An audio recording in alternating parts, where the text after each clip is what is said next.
నువ్వు ముఖ్యమంత్రి అయిన ఈ 4.5 ఏళ్లలో సాక్షి పేపర్కి నీ ప్రభుత్వం వైపు నుంచి ఎంత దోచిపెట్టావో ప్రజలకు చెప్పగల దమ్ము ధైర్యం ఉందా? మీ కుక్కలు వాగుతుంటాయి కదా, పెద్ద ధైర్యవంతుడు ఏదైనా ధైర్యంగా చేస్తాడని. నేను ఛాలెంజ్ విసురుతున్నా.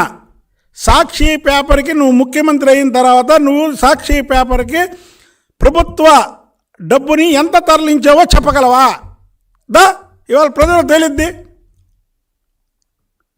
సాక్షి పేపర్ని వాలంటీర్లతో సొంతంగా ప్రజల మీద రుద్దుతో సాక్షి పేపర్ ఎవడన్నా చదువుతాడా? బుద్ధున్నవాడు సాక్షి పేపర్ ఎవడన్నా బుద్ధున్నవాడు చదువుతాడా ఈ రాష్ట్రంలో?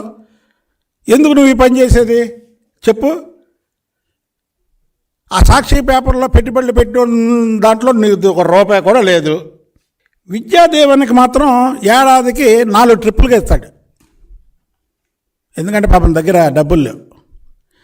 సాక్షి పేపర్కి మాత్రం వెంటనే ఇస్తాడు. అంటే సాక్షి పేపర్ ఇస్తుంది కదా, సాక్షి పేపర్ ఇస్తుంది. పేదలకి డబ్బులు ఇవ్వడానికి చేతులు రావు. ఎవడు సొమ్మిస్తున్నావు నువ్వు?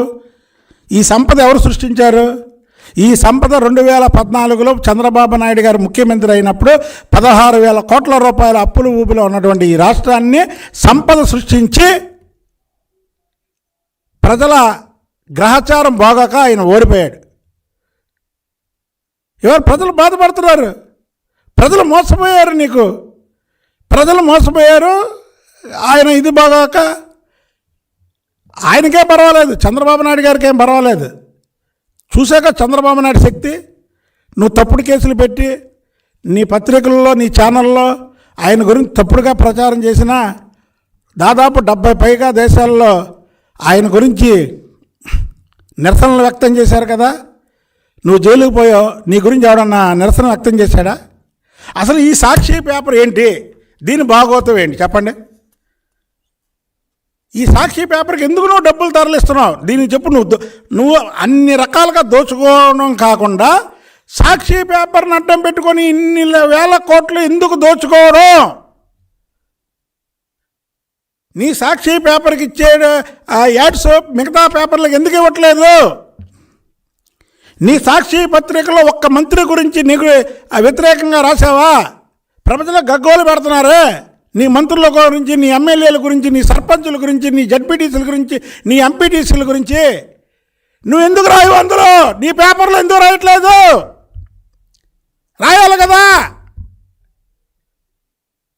పత్రికలు అంటే ప్రజలు చదువుకోవడానికి కానీ నువ్వు చదువుకోవడానికి కాదు.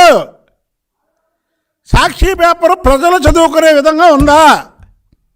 జగన్మోహన్ రెడ్డి చదువుకోవడానికి కరపత్రంలాగా ఉన్నటువంటి పేపర్కి 100,000 కోట్లు ఇలా దోచిపెడుతున్నావు. ఎందుకు దోచిపెడుతున్నావు అని మేము ప్రశ్నిస్తున్నాం ఇవాళ. అదేంటంటే రేపు పెద్ద ఐటెం రాస్తాడు నా మీద. చూడండి కావాలంటే సాక్షి పత్రికలో రేపు పెద్ద ఐటెం రాస్తారు. వాళ్ళ గురించి మాత్రం నేను చెప్పే ఛాలెంజ్ని ప్రజలు మాత్రం గ్యారంటీగా చూడాలండి. సాక్షి పేపర్ పెట్టిన కాంచి ఈ రోజు వరకు సాక్షి పత్రికలో వాళ్ళ సర్పంచులు కానీ, వాళ్ళ జడ్పీటీసీలు కానీ, వాళ్ళ ఎంపీటీసీలు కానీ, వాళ్ళ ఎమ్మెల్యేలు కానీ, వాళ్ళ మంత్రుల గురించి కానీ మనం సోషల్ మీడియాలో చూస్తున్నాం. ఏమని? ఈడు ఇలా చేశాడు, అలా చేశాడు, మమ్మల్ని నరకయాత్ర పెట్టాడు, మమ్మల్ని చంపుతున్నాడు, మమ్మల్ని పరుస్తున్నాడని.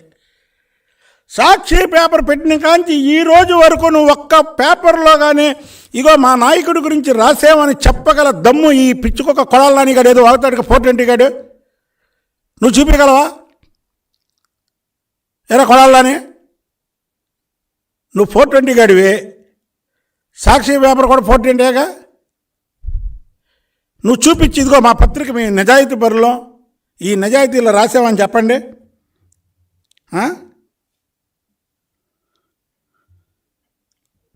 ఇన్నర్ రింగ్ రోడ్లో కేసులో లోకేష్ నాన్ బెయిల్ వారెంట్ ఇవ్వాలని సిఐడి పిటిషన్.